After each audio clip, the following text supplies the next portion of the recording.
요즘에 언론에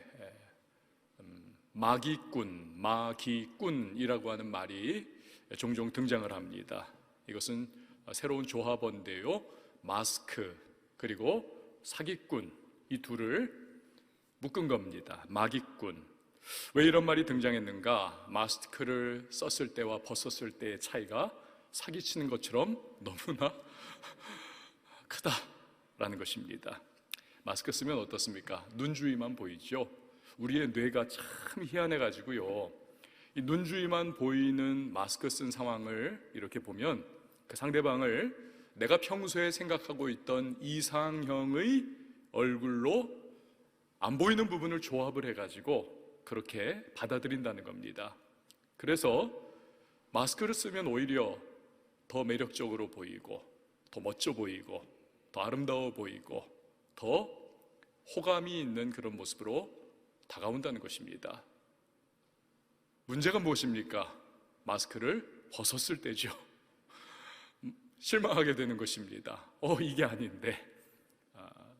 그래서 일본에서는 해외 토픽 있지 않았습니까? 코로나19 기간 동안 딱 2달 만나고는 그 2달 동안 마스크 계속 끼고 데이트하고 하다가 결혼을 했어요. 그런데 결혼 생활 시작하고 얼마 안 돼서 이혼을 했습니다. 왜요? 저거 마기꾼이다, 너무 다르다. 그래가지고는 서로 간에 깨어졌던 그러한 가정에 대한 보도가 있었습니다. 한번 옆에 있는 분들을 한번 보시면서 이거 마기꾼 아닌가 한번 생각을 해보세요. 여러분, 마스크 쓴 모습과 실제가 너무 다른 마기꾼. 그런데 그 같은 경우가 오늘 본문에 나오는 엘리 제사장의 집입니다. 제사장 가문이에요. 신앙 공동체인 이스라엘에서 가장 믿음의 명문가라고 말을 할 수가 있습니다. 두 아들 홈니와 비느하스가 아버지 대를 이어가지고 제사장의 역할을 감당을 합니다. 아버지 역시도 대제사장이 된 거죠. 온 집안이 다 하나님 섬기고, 사람들을 바라볼 때 진정 명문가구나, 거룩하구나, 경건한 가정이구나. 겉으로 보여지는 모습과는 달리 실상은 더 이상 곪을 수 없을 정도로 푹 곪아 있습니다. 홈리와 비느하스의 악행이 너무나 불경스러운 것입니다. 하나님이 제정하신 율법, 그 중에 제사법을 멋대로 어기는 것이죠. 예를 들어서 누군가가 고기를 가져왔습니다. 짐승 가져와서 하나님께 제사를 드립니다. 제사 드리고 남은 부위는 그 사람이 다시 집에 갖고 가서 먹는 겁니다. 그런데 먹기 전에 물에다가 푹 삶아서 먹는 것이, 이것이 제사법입니다. 뒷다리하고 가슴 부위는 제사장에게 드리는 겁니다. 그런데 이 홈리와 비느하스가 다 삶고 나서 그것을 먹을 수 있는 것이고, 또 뒷다리하고 가슴 부위만 먹을 수 있는 거예요. 그러나 삶기 도전에 와가지고는 날 것을 먹고 싶다, 지금으로 말하면 갈비 먹고 싶다는 거죠. 숯불에 구워서 먹고 싶은, 물에 삶는 거 싫다는 거예요. 당신들이 지금 요구하는 것이 율법에 위배하는 거 아닙니까? 제사 다 드리고 삶아가지고 그거 드릴게요. 그러면 완력을 동원해가지고 뺏어간다는 것입니다. 완전 깡패 노릇하는 거지요. 율법의 준수를 가르쳐야 할 제사장이 오히려 어기더라. 그들에 대한 하나님의 평가를 보시기 바랍니다. 2장 17절 보면 이 소년들의 죄가 여호와 앞에 심히 크면 그들이 여호와의 제사를 멸시함이었더라. 점입가경으로 성막에서 봉사하는 여인들과 간음을 저질렀습니다. 백성 사이에 소문이 파다해요. 그 여파로 백성들이 제사 제도 자체에 환멸을 가집니다. 이스라엘의 영적 쇠락이 가속화하는 것이죠. 오죽하면 하나님께서 아버지 엘리 대제사장을 책망을 하십니다. 29절 말씀 우리 같이 한번 읽어보시죠. 시작.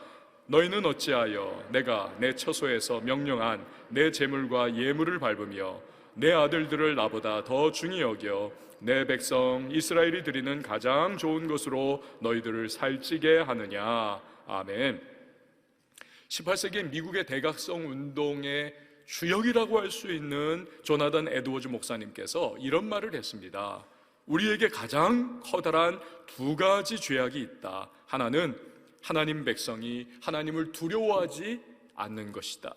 다른 하나는 하나님이 나의 하나님 되심을 기뻐하지 않는 것이다. 하나님 백성이 하나님을 두려워하지 않습니다. 하나님이 내 하나님 되는 것을 원하지를 않습니다. 결과는 어떻게 될까요? 타락하는 거지요. 끝모를 추락을 하는 것입니다. 무슨 짓이든 벌일 수 있습니다. 그것이 바로 홈리와 비느하스의 모습입니다. 왜 이런 지경에 이르게 됐을까요? 몇 가지로 유추할 수 있습니다. 먼저는 아버지 엘리 제사장의 영적인 둔감함이 문제입니다. 오늘 성경 전체를 통틀어 가지고 엘리 제사장을 소개를 하는 부분이 사무엘상 1장 9절입니다. 한번 보세요. 그때의 제사장 엘리는 여호와의 전 문설주 곁 의자에 앉아 있었더라. 왜 엘리를 제사를 집례하는 모습으로도 아니고 백성들에게 율법을 이렇게 가르치고 설명하는 모습도 아닌 의자에 털썩 앉아있는 모습으로 그렇게 소개를 했을까요? 이 몸이 비대했기 때문에 그렇습니다. 4장에 보면요, 엘리의 몸이 비둔한 연고라. 성경은 분명한 목적과 의도를 가지고 기록을 한 책입니다. 어느 하나도 허투루 그냥 여백이 있어가지고 기록한 것이 아닙니다. 성경에서 몸이 비대하다, 이건 오늘날의 비만 개념과는 질적으로 다른 겁니다. 영적인 게으름, 둔감함을 부각을 시키기 위해서 그렇게 소개를 한 겁니다. 그러니 자식들의 타락을 사전에 파악하지도 못했습니다. 관리하지도 못했습니다. 두 번째로는요, 이 엘리의 아들들은 하나님을 알지를 못했습니다. 성경 전체를 우리가 통틀어 보면요, 먹는 것 때문에 저주받고 심판받는 딱 두 경우가 나옵니다. 첫 번째가 에서죠. 배고파가지고는 팥죽 한 그릇에 장자권의 축복을 동생에게 넘겨버리지요. 두 번째가 바로 홈리와 비느하스입니다. 왜 그랬을까요? 율법은 알았습니다. 제사장 가문이니 당연한 거죠. 그러나 하나님이 얼마나 크고 위대하신 분이신가, 하나님이 얼마나 경외받으셔야 할 분이고 한편으로는 두려운 분인가, 이걸 몰랐던 겁니다. 하나님은 그저 관념에 휩싸여 있는 그 관념 속에서 아는 그 정도의 하나님이었던 거죠. 그러니 막 나갈 수 있는 겁니다. 세 번째로 엘리는 자식들의 죄에 대해서 잘못된 반응을 합니다. 재물을 강탈합니다. 간음을 저지릅니다. 백성들에게 소문이 파다합니다. 분위기 너무너무 안 좋은 겁니다. 그런데 단지 한다는 말이 그러지 마라, 이게 끝이에요. 이게 끝. 엘리는 사실 아들들을 엄청나게 질책을 했어야 합니다. 심지어는 제사장 권한을 박탈하고 파면하는 것이 마땅한 겁니다. 그게 대제사장이 해야 할 책무죠. 그랬으면 두 아들도 회개하고 돌이켰을 가능성도 있어요. 그러나 그저 너희 소문 안 좋아, 그러면 안 되지 않느냐, 또 뜨문미지근한 수준으로 그렇게 덮어버리고 맙니다. 보다 못해서 오늘 우리가 읽은 말씀과 같이 하나님이 직접 사람을 보내가지고 그들에게 심판의 메시지를 전하게 하십니다. 나중에는요, 그 어린 사무엘에 하나님이 나타나셔가지고 저주의 메시지를 이 가문에 대해서 하나님이 예언을 해주세요. 그때도 엘리가 답답한 모습입니다. 하나님은 선하시니 그의 선하신 뜻대로 행하는 거지 그냥 남의 일처럼 무덤덤하게 그렇게 받아들이더라는 것입니다. 에스겔 18장 23절 말씀을 우리 같이 한번 읽어봅니다. 시작. 주 여호와의 말씀이니라. 내가 어찌 악인이 죽는 것을 조금인들 기뻐하랴. 그가 돌이켜 그 길에서 떠나 사는 것을 어찌 기뻐하지 아니하겠느냐. 아멘. 하나님은 악인이라 할지라도 망하는 것, 저주받는 것, 심판의 대상 되는 것을 사실은 원하지 않으세요. 하나님은 무엇을 원하시는가? 돌이켜 사는 걸 원하십니다. 그러니까 통렬한 회개와 자복을 하여서 하나님 앞에 사죄의 은총을 받고 새로운 발걸음을 시작하기를 원하시는 것이 하나님의 간절한 소원이라는 것입니다. 아하방이 그 대표적인 인물 아닙니까? 아하방이 여러분 이스라엘의 바알 숭배를 극렬하게 가져온 대표적인 왕이 아니고 무엇입니까? 그런 아합, 하나님이 엘리야 선지자 보내가지고 얼마나 대적하게 하시고 심판의 메시지를 막 너희 가문 내내 내가 저주한다 이러면서 막 때리시잖아요. 그 이야기를 듣고 아합의 마음이 확 꺾여버립니다. 기세등등하던 이 사람이 고개를 떨구고, 이전에는 하나님 앞에서 깡충깡충거리면서 얼마나 방자하게 굴었습니까만 그 저주와 심판의 메시지 듣고는 완전히 걸음도 실제적으로 느리게 걷고 아주 그냥 하나님 앞에서 이렇게 풀이 죽은 모습으로 지냅니다. 그러니까 하나님께서 야야 저 아합 좀 봐라, 내 앞에서 저렇게 그냥 겸손한 모양으로 저렇게 겉모양인 줄 내가 알지만 그래도 저러지 않느냐. 그거 참 기특하다. 그러니까 하나님께서 그 심판을 당대에 내리지 않고 다음 세대로 유보를 하십니다. 만약에 엘리가 아들들과 함께 하나님 죽을 죄를 졌습니다, 우리 자식 새끼들이 율법을 정말 제대로 알기는 알지만 진짜 알지 못하고 하나님 경외하는 법을 제가 제대로 가르치지 못해서 이런 짓을 저질렀습니다. 하나님 죽을 죄 졌으니 한 번만 살려주세요, 용서해 주세요. 그 이 삼부자가 그렇게 모여가지고는 그냥 옷을 찢고 머리에 재를 뒤집어 쓰고 하나님 앞에 그렇게 통해 자복했다면 여러분 왜 하나님께서 용납해 주시지 않았겠습니까? 우리 하나님 긍휼과 자비가 풍성하신 하나님 아니시던가요? 근데 회개가 없습니다. 두 아들 홈리와 비느하스가 계속 범죄합니다. 그 결과 저주가 그대로 부어지는 거죠. 이 두 아들 전쟁터에서 한날에 비명행사를 하고 그들이 메고 갔던 언약궤는 블레셋 원수들에게 빼앗기고 언약궤가 강탈당했다라고 하는 소식을 들은 엘리 대제사장은 그 비둔한 몸으로 의자에 앉아있다가 뭐야 하면서 놀래가지고는 몸 떨다가 그만 의자가 뒤집혀지고 이 목이 부러져가지고 죽지 않습니까? 며느리는 에기나타가 죽습니다. 숨 넘어가면서 태어난 아기의 이름을 이가봇, 하나님의 영광이 떠났다. 그 이름에는요 이 엘리 가문의 모든 범죄에 대한 하나님의 저주가 그대로 고스란히 담겨있는, 어떻게 이름을 줘도 그렇게 다 이름이 져진 겁니다. 여러분 지금까지 우리가 좀 답답한 그러한 이야기를 들었습니다. 5월은 우리 가정의 달이죠. 엘리의 집안을 우리는 반면교사 삼아야만 합니다.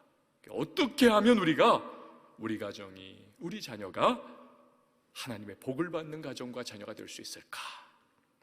자, 오늘 딱 두 가지로 우리 같이 살펴보도록 합니다. 첫 번째로 지식의 신앙을 넘어서 체험의 신앙으로까지 우리는 나아가야만 하는 것입니다.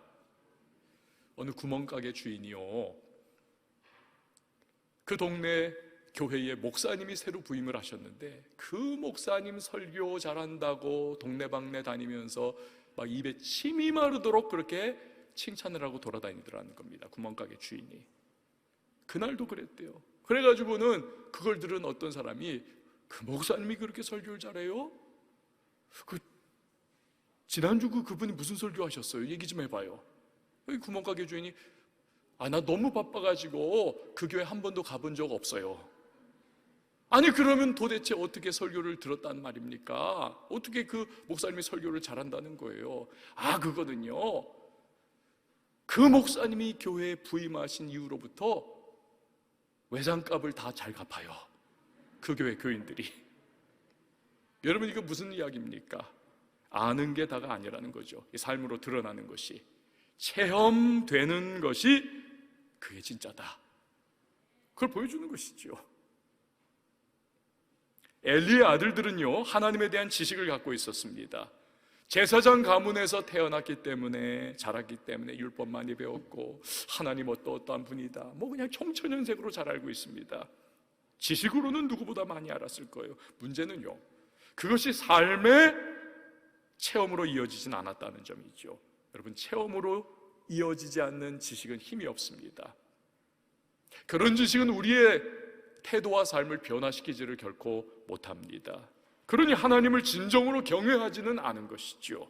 제사장은 단지 그들의 직업일 따름이었고, 그들의 능숙한 제사 집례는 단지 종교 행위에 불과했던 것입니다.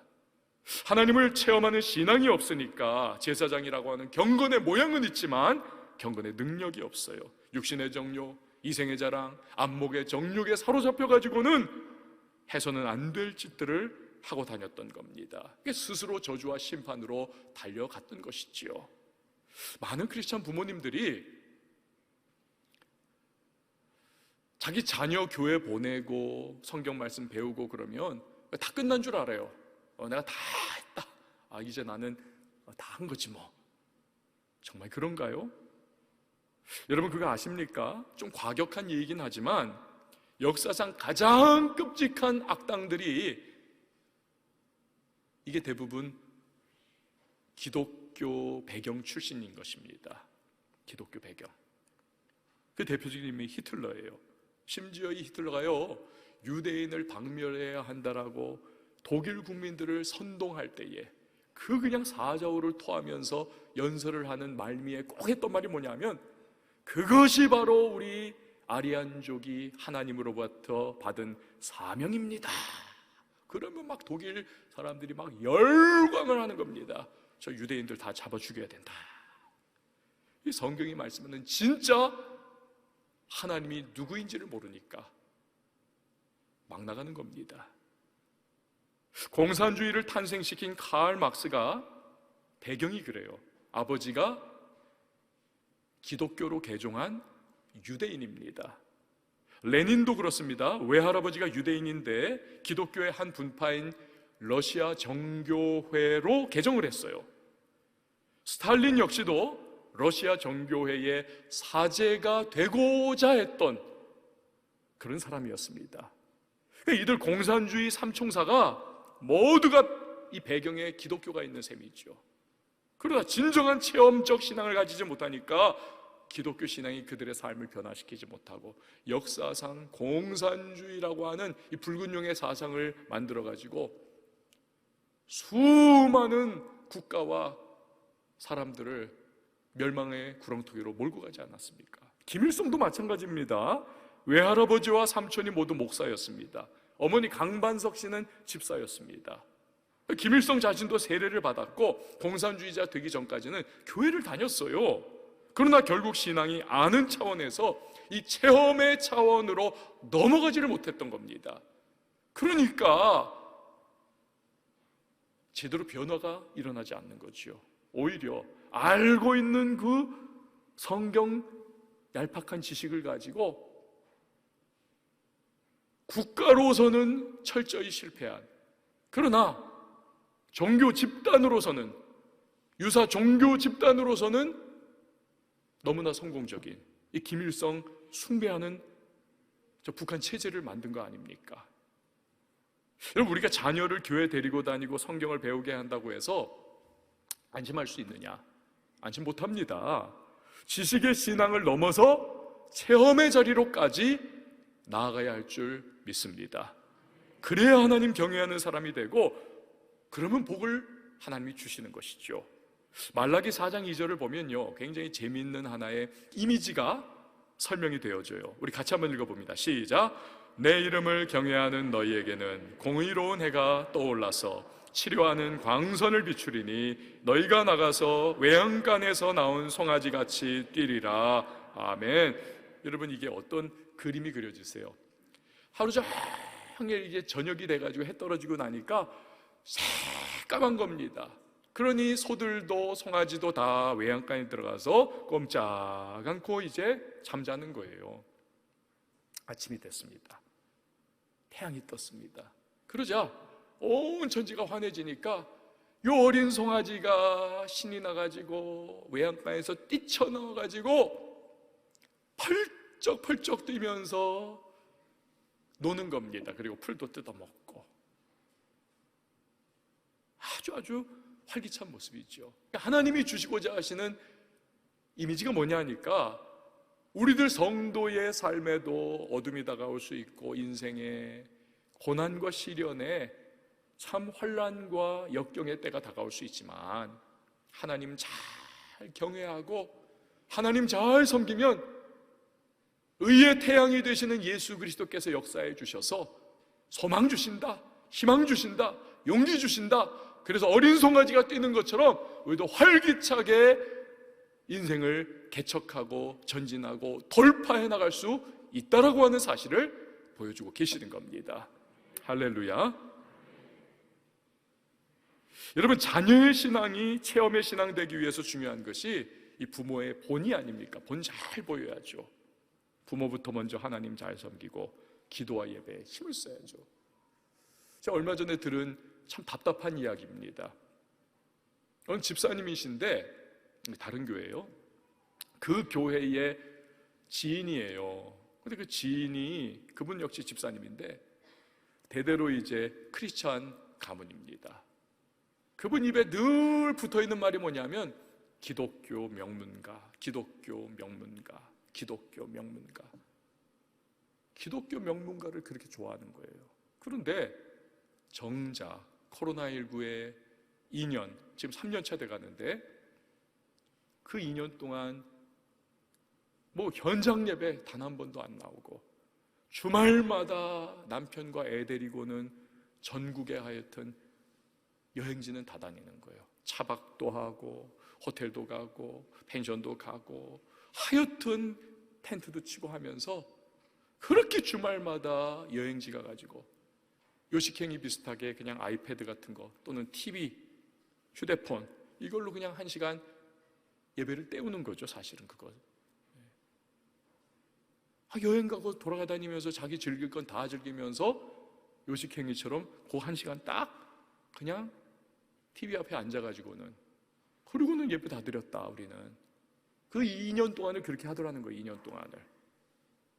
그 영적으로 무슨 꼴이 되겠습니까?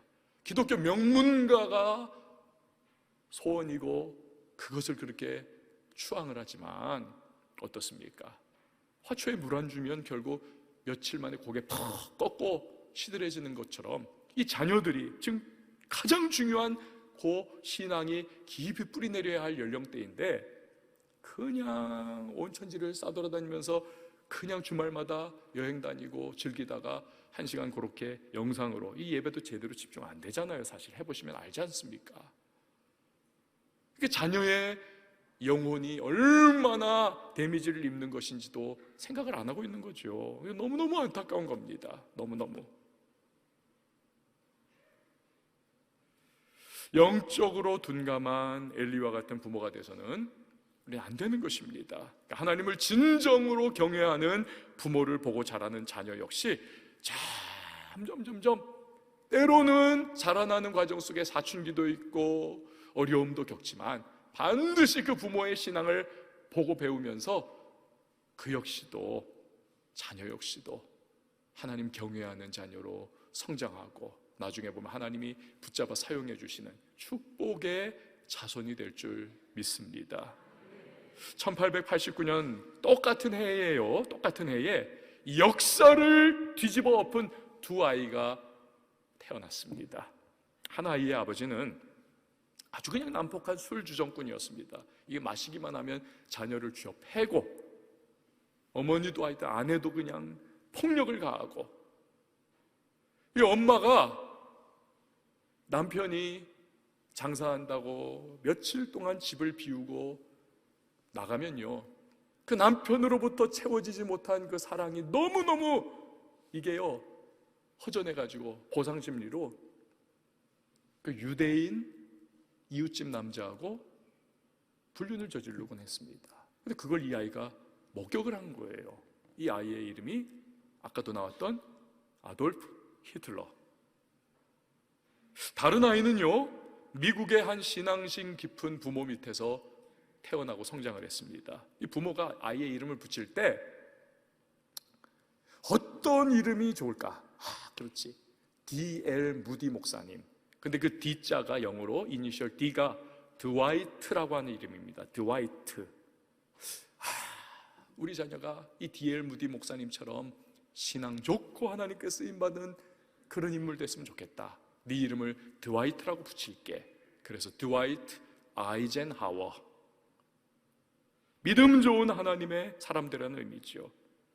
저녁 식사를 늘 아버지의 기도로 식사를 하고, 식사 끝나면 온 가족이 둘러 앉아가지고 성경을 읽고 찬송도 부르고 기도도 하고 엄마 아빠가 성경 이야기를 재밌게 들려주고 하면서 하루를 마감을 합니다.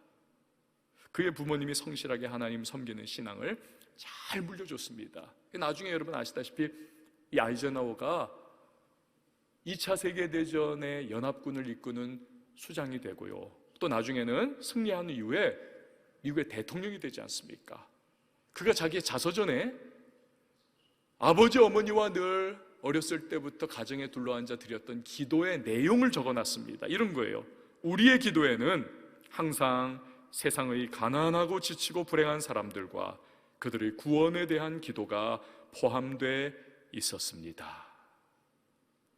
이 히틀러 아이젠하워가 2차 세계대전에서 격돌하지 않습니까? 한 사람은 그 광기를 발휘하면서 온 세상을 전쟁의 포화 속으로 밀어넣었고, 한 사람은 그 망해가는 지구촌을 살리기 위해서 연합군을 이끌어가는 역할을 감당하지 않습니까? 결국 히틀러가 패망을 하죠.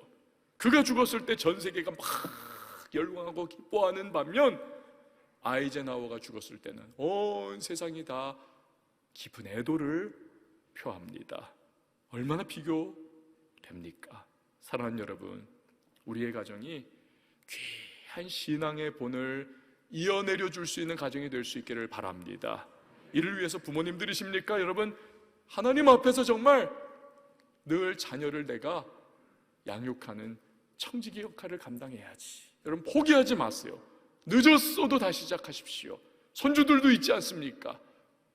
귀한 믿음의 본을 보이는 부모님, 할아버지, 할머니, 그럴 때 우리의 후대의 신앙이 지식을 넘어서 살아있는 체험의 수준으로까지 나아가는 신앙이 될 것입니다. 두 번째로요, 근실한 징계가 있는 가정이 되게 해야 합니다. 앞에서 살펴봤던 이 엘리의 가정에는 부모의 꾸짖음이 없었습니다. 아이들이 엄청나게 끔찍하게 일탈을 하고 하나님 앞에 범죄를 해도 단호한 책망이 결여가 되어 있습니다. 호미로 막을 수 있을 때 막았어야 하는데 막지 않으니까 나중에 가래로 막으려고 해도 막을 수가 없는 겁니다. 온 집안이 멸망을 하는 거죠. 여러분, 잠언 13장 24절 말씀 우리 같이 읽어봅니다. 시작. 매를 아끼는 자는 그의 자식을 미워함이라. 자식을 사랑하는 자는 근실이 징계하느니라. 우리 다시 한번요. 시작. 매를 아끼는 자는 그의 자식을 미워함이라. 자식을 사랑하는 자는 근실이 징계하느니라. 아멘. 자식 귀하다고 해가지고 그냥 끼고 살면서 눈에 넣어도 아프지 않을 내 새끼 하면서 하여튼 금쪽 같다고 하면서 그냥 모든 게 오냐오냐예요. 책망과 꾸지람을 멀리합니다. 근데 그것은 하나님께서 바라보실 때 자식을 사실은 미워하는 것과 같다. 왜? 죄성 있는 인간이기 때문에 그 자식 잘못될 건 뻔하거든요. 적절한 훈육이 이루어지지 않으면 반드시 나중에 보면 좌로나 우로나 치우칩니다. 여러분, 자식을 키우는 것이 나무를 키우는 것과 비슷하다 하지 않습니까? 나무는 어떻습니까? 이 어린 나무 묘목은 이렇게 받침목을 쫙 세워줘야 하지 않습니까? 그 받침목으로 버팀이 되어야 바람이 불고 그냥 비가 쏟아져도 쓰러지지 않는 것이죠. 어릴 땐 부모가 자녀의 버팀목이지요. 또 나무는 적절하게 물을 주고 끊임없이 돌봐줘야죠. 근데 다 자라고 나면 이미 뿌리가 깊이 내렸기 때문에 이제는 알아서 스스로 물기를 쫙 빨아먹으면서 스스로 자랍니다. 자녀 역시도 부모의 끊임없는 관심과 사랑이 필요하죠. 어릴 때일수록 집중적으로 나중에 다 자라면 이제는 하나님의 은혜 안에서 스스로 잘 살아가죠. 나무는 때로 가지치기 해줘야 합니다. 나무가 성장하는 데 있어서 불필요한 가지는 잘라줘야만 합니다. 그래야 건실해지죠. 마찬가지로 부모는 자녀에게 때로는 가지치기를 해줘야만 합니다. 이게 근실한 징계죠. 잘못합니다. 그 가지 잘라내야죠. 가서는 안 될 길로 가는 모습이 보입니다. 그 가지 잘라내줘야죠. 근실한 징계. 그래야 건실한 인생으로 성장을 하게 되지 않습니까? 아까 읽은 잠언 말씀처럼 근실한 징계는 그 당시에는 마음이 참 아프죠. 아리죠. 그렇다 할지라도 진정으로는 자식을 사랑하는 모습이다. 이 창조주 하나님의 지혜의 말씀인 것입니다. 여러분, 여기서 우리가 한 가지 그런데 놓쳐서는 안 되는 것이 있죠. 오늘 이 말씀 듣고는 그냥 필을 너무 받으셨어요. 그래서 집에 가면서 맞아, 오늘부터 집에 가서 그놈의 자식을 칼을 갈아요. 그럼 안 된다는 거죠.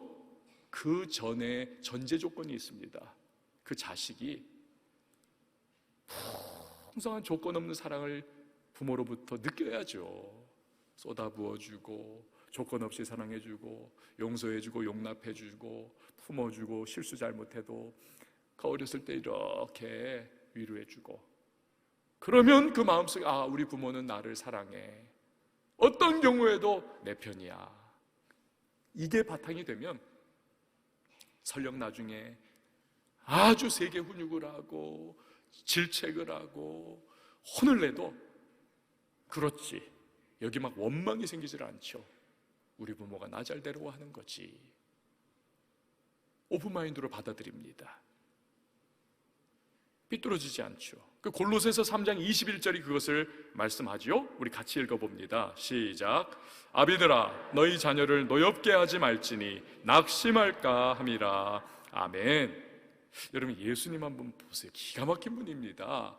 그 가늠하다 현장에서 잡힌 여인을 사람들이 끌고 와가지고 돌로 때려 죽여야 한다. 근데 당신은 어떻게 하겠습니까?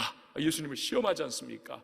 예수님께서 그 핏발선 눈으로 돌 들고 있는 사람들, 그 위선, 그걸 딱 짚어내시죠. 너희 중에 죄 없는 자가 저 여인을 먼저 돌로 쳐라. 다 돌을 내려놓고는 하나하나 집으로 꽁무니를 뺍니다. 예수님과 가늠하다 잡힌 여인 둘만 딱 이제 남아있는 상황이지요. 이 여인은 외간 남자하고 가늠하다가 사람들에게 끌려오니 뭐 제정신이 아닌 거죠. 죽었다, 이제는 돌에 맞아서 벌벌벌 떨다가 그 선한 표정과 그 정말 용납의 긍휼의 마음으로 자신을 바라보고 계시는 그 예수님 앞에서 너무너무 부끄러운 모습인 것입니다. 그때 예수님이 무슨 말씀을 하십니까? 나도 너를 정죄하지 않는다. 이 여인이 얼마나 깜짝 놀랐겠습니까? 다 정죄했고 그 정죄가 맞아요. 자기도 알아요, 잘못한 거. 그런데 내가 널 정죄하지 않아. 예수님의 그 긍휼과 자비와 풍성한 용서와 용납과 사랑을 그냥 온몸으로 다 경험을 하는 겁니다. 그러니 예수님이 무슨 말씀을 해도 이제는 받아들일 수 있는 준비가 된 거예요. 그때 예수님이 딱 다음 말씀을 하시죠. 그러니까 가서 다시는 죄를 범하지 말아라. 여러분, 이 여인이 나중에 다시 육체의 정욕을 따라 간음을 했을까요? 절대로 그렇지 않죠. 예수님의 어마어마한 용서와 사랑과 자비를 누렸고, 그리고 예수님이 하시는 그렇게 살면 안 돼, 변화받아야 돼. 이 여인은 변화를 받는 것이죠. 바로 이것입니다. 그냥 먼저 충분히 용서하고 사랑한 후에 돌이킬 것, 변화할 것을 말해주는 것이지요. 부모가 자녀 징계할 때도 바로 그러한 바탕으로, 그럴 때 자녀 역시도 부모의 사랑을 확신하면서 이 열린 마음으로 징계를 수용할 것입니다. 그 결과 점점 건실한 하나님의 사람으로 성장해 나가면서 주님께 쓰임받는 인생이 될 것입니다. 할렐루야. 여러분, 이런 이야기가 있습니다. 한번 들어보세요. 4살 때는 아빠는 전능하다 생각한다. 못하는 게 없는 줄 안다. 5살 되면 아빠는 전지하다. 모르는 거 없다 생각한다. 그러나 8살 되면 아빠도 다 아는 건 아니구나 생각한다. 12살 되면 아빠는 아무것도 몰라. 옛날 사람이야. 14살이 되면 에이, 저 아빠는 신경 쓸 필요도 없어. 20살이 되면 우리 아빠는 구제불능이야. 아이고, 안 돼. 아무래도 안 돼. 그러나 30살이 되면 아버지에게 여쭤보면 좋지 않을까? 아쉬워진다. 40이 되면 아버지라면 어떻게 하셨을까 생각한다. 50이 되면 아버지는 나보다 정말 훨씬 훌륭하셨구나 생각한다. 여러분, 왜 자녀의 생각이 이렇게 나이에 따라서 변해갈까요? 부모님이 완벽해서가 아닙니다. 불완전하죠. 흠도 있고 잘못한 일도 있고 무너졌던 모습도 봤고, 그럼에도 불구하고 살아내기 위해서 몸부림친 그 자녀들을 어떻게든 그래도 키우려고 애썼던 그 모습들, 그것을 알기 때문에, 그 헌신을 알기 때문에, 그 부모의 모습을 보면서 살아왔기 때문에 나중에 가면 자기도 살아보면 그걸 인정할 수밖에 없는 겁니다. 여러분이 예배 끝나고 이제 이 본당 나가시면서 2층에 가시면 우리 원로 목사님이 쓰신 목회 보감 책을 이제 판매를 하는데 보실 수 있을 거예요. 이렇게 지나가시면서. 목회 보감 책인데요, 그 내용 중에 좀 오류가 있는 부분이 있습니다. 다른 건 다 맞는데 저에 대한 부분이 좀 오류가 있어요. 제 이야기가 좀 있거든요. 절반은 맞고 절반은 좀 정확하지가 않아요. 제가 사춘기 때 굉장히 하였던 방황 많이 하면서 부모님 속을 많이 썩였습니다. 그런데 제가 이제 아버님이 기억하실 때는 제가 그 미군 부대 군인들하고 막 어울려가지고 이태원 쏘다니고 막 그러면서 하였던 일탈했던, 그렇게 기억을 하고 계세요. 그건 아닙니다. 제가 그 당시에 영어를 좀 배우고 싶었어요. 그래가지고 미군 부대, 한남동에 있는 미군 부대 그 내에 장교 숙소에 이제 가가지고 거기서 어느 부인에게 영어를 교습을 받았어요. 한 2사람이 같이 우리가. 근데 이제 아버님은 제가 하도 속을 새기니까 이제 그 이미지하고 그 미군 부대 들락날락했던 그 이미지하고 내용 정확하게 모르시니까 그게 이렇게 묶여가지고는 미군들하고 쏘다니면서 하여튼 그랬다, 이제 그렇게 생각을 하신 겁니다. 제가 나중에 이제 세월 가면 목회 보감 2를 제가 쓰면서 그거 아니었다 이렇게 쓸지도 모르겠어요. 만약에 그거 다 이제 탈고하시기 전에 저한테 한번 이거 맞냐 이렇게 얘기하셨으면 그거 아닌데요?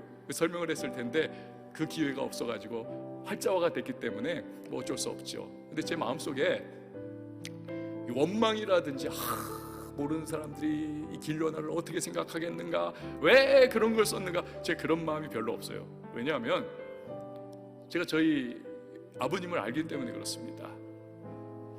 허물도 있고 하여튼 부족한 것도 많고 뭐 하여튼 그렇지만, 그러나 그 인생의 여정 속에서 하나님 앞에 정말 헌신했고 충성했고 최선을 다해서 달려왔던 그 모습을 제가 알기 때문에, 봤기 때문에 제가 저에 대해서 조금 잘못 쓴 거 별로 제가 개의치를 않습니다. 뭐 상처가 없어요, 그런 부분에 대해서.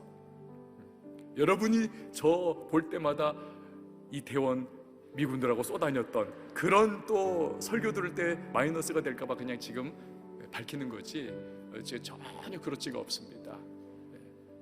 여러분, 바로 그것 아닙니까? 우리가 부모이고 또 우리 자식도 키우는데 우리 역시도 완전치가 않고 불완전한 모습으로 흠도 있고 실수도 있지만, 그러나 하나님 앞에서 정말 좀 더 내가 하나님 사랑하고 주님 앞에 충성하고 주님을 위해서 정말 순종해 보려고 하는 그 몸부림, 때로는 넘어지고 자빠졌다가 다시 일어나는 못난 모습이 있어도 그 모습으로 우리가 하나님 앞에 신앙의 여정을 걸어 나간다면 우리의 자녀들이 그거 다 보고 있습니다. 우리 자녀들도 그 여정을 걸어갈 거예요. 인생은 여러분 너도 나도 할 것 없이 우리 업다운이 있지 않습니까? 골짜기가 있고 높은 봉우리가 있고, 우리 자녀들도 때가 되면 다 이해를 할 겁니다. 그래도 하나님 위해서 헌신하려고 몸부림쳤구나. 여러분, 5월 가정의 달입니다. 우리 왕성의 가정들이 정말 하나님 앞에서 이 지식의 차원이 아니라 체험의 차원으로의 신앙이 이어져 나갈 수 있길 바라고요. 또한 우리 자녀들 정말 우리가 말씀을 기준으로 해서 잘 양육하기 위한 몸부림치고, 때로는 하나님의 말씀이기에 사랑이 바탕한 그러한 책망도 하고 주님의 말씀이 무엇을 가르치는지를 정확하게 제시하면서 우리의 다음 세대를 키우고 우리 가정이 하나님의 은혜와 축복의 현장이 될 수 있는 우리 왕성의 가족들이 될 수 있기를 주님의 이름으로 축원을 드립니다. 우리 시간에 함께 찬양하도록 하겠습니다. 주님, 제 마음이 너무 둔해서 주님 볼 수 없습니다. 주님, 제 마음이 너무 둔해서 주님을 볼 수 없습니다. 이 땅에 속하여 이 땅에 속하여 이 땅만 보다가 주님 손을 놓쳤습니다. 나는 그대로 왔는데 왜 주저앉게 되었나. 나는 정직이인데 언제부터 내 삶의 주인이 되어버렸나.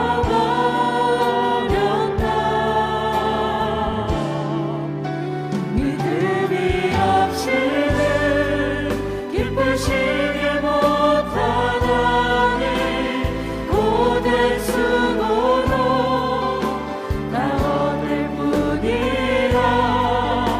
믿음이 없어서 무너진 삶의 모든 자리에 다시 주님을 기다립니다. 주님, 제 마음이 너무 둔해서 주님을 볼 수 없습니다. 이 땅에 속하여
기다립니다.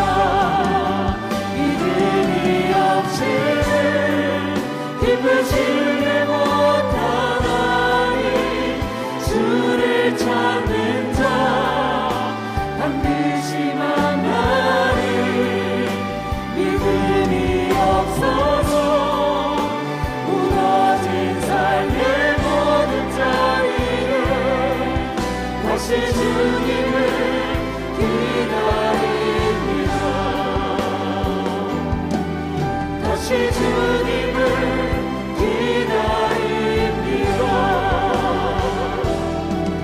다시 주님을 기다립니다. 여러분 이 시간에 함께 기도하십시다.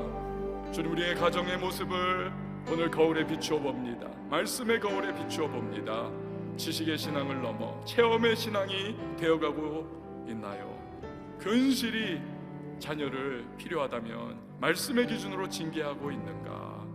사랑과 용서를 내가 부어주고 또한 하나님의 말씀의 기준으로 이끌어가고 있는가? 오늘 엘리의 가정을 반면교사 삼아 내 가정을 살펴보고 하나님이 진정으로 사용하시고 복주시는 우리의 가정, 다음 세대, 우리 자녀들이 될 수 있도록 주여 인도해달라고 오늘 말씀을 기억하면서 우리 기도하는 시간 같습니다. 함께 기도합니다. 하나님 아버지 감사합니다. 주님의 말씀이 내 삶의 기준이요 우리의 가정의 기준이 되게 하시니 감사합니다. 창조주 하나님께서 우리에게 주시는 말씀이 가장 귀한 것이고 가장 선한 것이고 가장 아름다운 것이고 있습니다. 올해 이 가정의 달에 우리 가정을 말씀에 거울로 비춰봅니다. 지식의 처음에 머무는 신앙이 아니라 하나님의 체험의 처음으로 나아가는 신앙 우리 가정이 될 수 있기를 원합니다.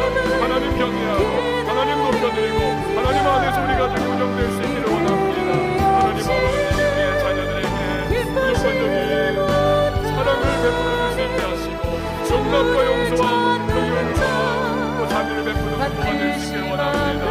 하나님의 좁은 마음이 주의 은혜 가운데 넓어질 수 있기를 원합니다. 하나님 은혜를 따라서 주님의 말씀 기준으로 우리의 자녀를 잘 인도해가고 하나님 훈육하면서 주님이 기뻐하시는 다음 세대들이 되게 주시옵소서. 하나님 아버지 우리 왕성의 가정들이 하나님이 복주시는 가정 되게 하여 주시옵소서. 예수님의 이름으로 기도합니다. 아멘.